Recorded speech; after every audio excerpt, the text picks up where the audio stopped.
Ouais, je sais ce que vous vous dites. Francis Ngannou, l'homme qui tape des gens pour vivre, peut-être le mec le plus puissant de la planète, l'homme qui met KO ses adversaires avec une golden dans l'octogone. Alors ouais, c'est lui, mais attends, parce qu'avant d'être cette bête du combat, Francis Ngannou, de base, c'est juste un gamin du Cameroun qui était perdu et qui savait pas du tout quoi faire de sa vie. Mais voilà, il y a eu ce truc tout bête, mais qui a absolument tout changé pour lui. C'est un truc qu'on a tous vu. Si je vous disais que sans ça, on n'aurait peut-être jamais connu Francis Ngannou. Et pire encore, il serait sûrement encore en train de travailler dans les mines pour pouvoir manger le soir. Prêt à partir? Ok, accrochez-vous, on va faire un tout petit voyage dans le temps au Cameroun et on va voir ensemble comment un film, ouais, juste un film, a complètement changé la vie de notre champion.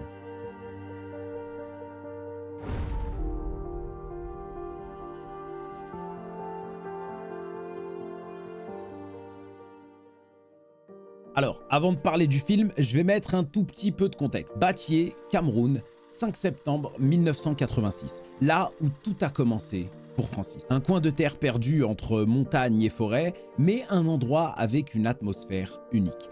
Comme un genre de grande cour de récré où tout le monde se connaît.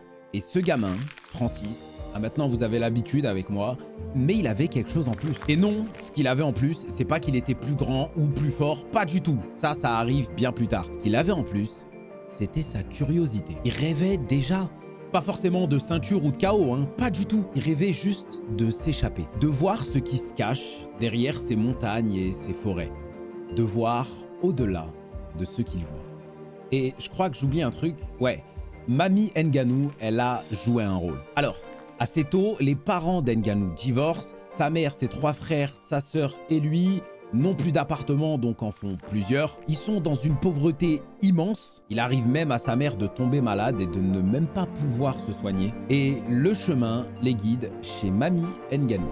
Alors, je sais pas exactement ce qui s'est passé chez Mamie Ngannou, j'ai juste souvenir de ma grand-mère à moi qui me racontait des histoires d'anciens guerriers et des ancêtres. Alors, je sais pas du tout si c'est ça qu'a fait sa grand-mère et que ça a réveillé un combattant immense chez Francis Ngannou, mais une chose est sûre, c'est qu'à cet âge-là, il est déjà fan de Mike Tyson. Et dans son village, le retour à la réalité, il est plutôt violent. Tout le monde lui dit clairement qu'il rêve trop grand et qu'il est complètement fou. Et dans ce village, les enfants ne sont pas autorisés à rêver. Et c'est pire encore, dans ce village, les enfants, ils ne sont pas autorisés à être des enfants. Ce qui est rageant, c'est que les gens comme ça, d'habitude, on aime leur dire qu'ils ont tort, on aime leur prouver qu'ils ont tort. Mais cette fois-ci, dans cette histoire, ces gens-là, ils ont raison. Ils rêvent beaucoup trop grand, mais il fait une erreur. C'est qu'il essaye d'être enfant. Mais malheureusement, la réalité le rattrape très vite.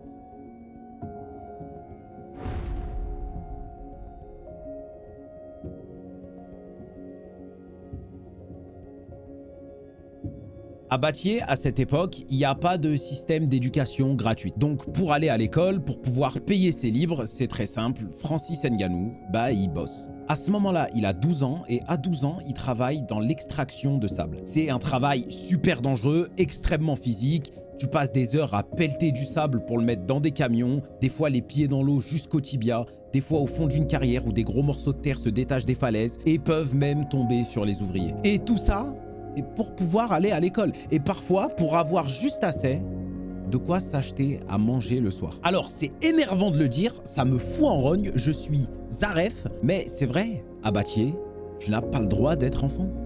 Tu n'as pas le droit de rêver. Mais pourtant, je t'ai prévenu. Ngannou, je te l'ai dit, il avait quelque chose en plus.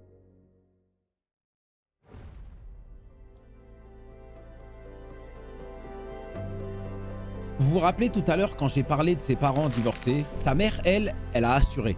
Elle a souffert, mais elle a tout fait pour que ses enfants grandissent dans les meilleures conditions possibles. Son daron, lui, après le divorce, il est parti. Son père, c'était un combattant de rue. Quelques combats de temps à autre pour faire quelques sous avec des paris. En gros, son père, il tapait déjà des gens pour vivre. Je tape des gens pour vivre. Son père, à Ngannou, avait toujours eu des problèmes avec la loi. Au début, à cause de sa taille et de sa force. Et à Bathie, les gens s'attendaient à ce que Francis Ngannou finisse comme son père. Il avait une mauvaise réputation. Donc quand les gens voyaient Francis grandir et devenir fort, ils lui disaient toujours « Tu seras comme ton père ». Et ces mots-là, ce sentiment-là, Francis l'a détesté. Il avait honte et la seule chose qui se disait, je ne deviendrai jamais comme ce type. Jamais. Au final, c'est marrant, mais Francis se sert un tout petit peu de la réputation de son père et s'essaye rapidement au sport de combat. À 22 ans, c'est la première fois de sa vie qu'il met les gants. Et à ce moment-là, il le dit, dès qu'il a mis les gants, il a su qu'il était destiné à devenir un combattant professionnel. Mais à 22 ans, on est encore un peu enfant. Et à Battier, souvenez-vous, mais on n'a pas le droit d'être enfant et on n'a pas le droit de rêver. Alors quand il met ses gants, il se rend surtout compte qu'il n'a pas d'argent.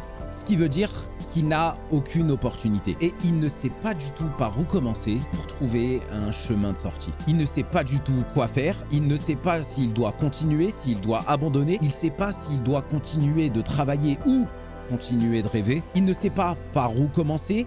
Il ne sait même pas si c'est possible de réussir. Jusqu'à ce qu'il tombe sur ça. Dans ce film, on suit Léonidas, roi de Sparte. Un homme prêt à se mettre en danger, à aller au front pour défendre sa famille et les Spartiates en général. Léonidas apprend que Xerxès, roi de Perse, voulait envahir la Grèce. Et pour envahir la Grèce, je vous fais pas de dessin, mais on doit tuer les Spartiates. L'armée de Xerxès, c'est 300 000 personnes. Moi, être humain, je pense que max, je peux tenir contre 12 enfants en même temps. Après, je fuis. Bah, pas Léonidas. Lui, il prépare ses meilleurs guerriers et ils sont pas 300 000, ils sont pas 30 000, ils sont pas 3000, ils sont que 300. Personnellement, c'est un de mes films préférés. Je ne saurais pas expliquer pourquoi, mais genre à chaque fois que je regarde ce film, et je l'ai vu beaucoup de fois, j'ai envie de me battre contre le monde torse nu sous une montagne avec un corps huilé. Et je sais pas, c'est le sentiment que j'ai, tu vois.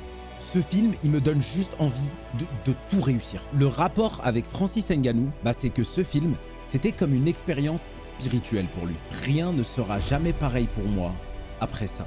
Alors oui, c'est juste un film pour beaucoup, mais pour Ngannou, la chose la plus importante que ça lui a appris, c'est que si tu dois te battre contre les pronostics, tu dois absolument croire que tu vas réussir. Ce film est devenu important pour Francis. Ça l'aide à se concentrer quand il se sent perdu. Ça l'aide à retrouver de l'énergie quand il est fatigué. Ça a réveillé quelque chose en lui qui le motive comme rien n'a jamais pu le motiver auparavant. Il le regarde à chaque fois qu'il peut. À la télé, sur un DVD, sur un téléphone. Rien à foutre de la taille de l'écran, de la 1080p ou quoi que ce soit. Juste voir le film, ça lui suffit. Il était obsédé. Francis savait, pour un petit qui n'a jamais eu le droit de rêver, pour un petit qui n'a jamais eu le droit d'être petit, à 22 ans, il a toujours su qu'il se battait contre les pronostics. Mais pour une fois, et plus que jamais, il est prêt à vaincre les pronostics. Et je vous spoil un peu, mais c'est ce qu'il a fait.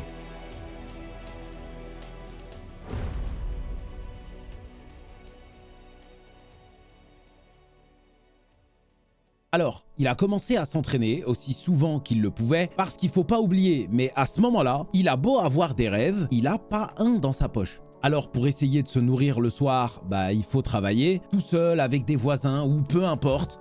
Quand il est pas au boulot, il s'entraîne. Mais cette fois-ci, avec un objectif. Alors pendant des mois et des mois, il économise chaque centime qu'il peut pour pouvoir s'acheter un billet aller simple pour Paris. Même si Zemmour n'est pas content de cette info, au bout de quelques mois, il a réussi. Et c'est pas le Paris romantique des films, la nourriture étoilée et compagnie qu'il cherchait, il en avait rien à foutre de tout ça. La seule chose qu'il voulait, c'était une salle, un endroit où il appartiendrait. Un endroit où il aurait le droit de rêver parce que la seule chose qu'il voulait, c'était s'entraîner. Un seul objectif en tête, devenir champion. À 26 ans, il avait toujours rien. Et il était dans un endroit où il ne connaissait personne. Les pronostics contre son échec étaient encore plus grands que lorsqu'il était au Cameroun. Mais cette fois-ci, pour lui, c'était différent. Réussir ou mourir. S'il n'arrivait à rien, avec le peu d'argent qu'il avait réussi à économiser, bah ok, il savourait vaincu et il donnerait raison aux gens qui lui ont dit qu'il n'avait pas le droit de rêver. Et au final, il ne sera jamais rien de plus qu'un homme qui casse des roches ou soulève du sable sous le soleil. Mais ça, il refuse. Parce qu'au fond de lui, il sait et il y croit. Il est plus que ça. Pendant 3 mois, il était SDF. Pendant 3 mois, il s'entraînait dans une salle toute la journée et passait les nuits dehors à errer en attendant à chaque fois le matin suivant pour retourner s'entraîner. La seule chose qui lui reste quand il a un tout petit peu de batterie, c'est de regarder le film 300. Au bout de quelques mois, il demande au propriétaire de la salle s'il peut laisser ses gants, son sac à l'intérieur le soir parce qu'il a peur qu'on lui vole. Et c'est tout ce qu'il a. Après avoir compris qu'il avait nulle part où aller, le propriétaire le laisse dormir à l'intérieur. Peu de temps après, il trouve un taf en tant que sécurité dans une boîte de nuit. Et c'est tout bénef pour lui, parce que ça veut dire que le soir, il bosse et la journée, il peut s'entraîner. Et pour la première fois de sa vie, il arrive à entrevoir le futur. Et le futur, pour le petit Battier, on le connaît tous.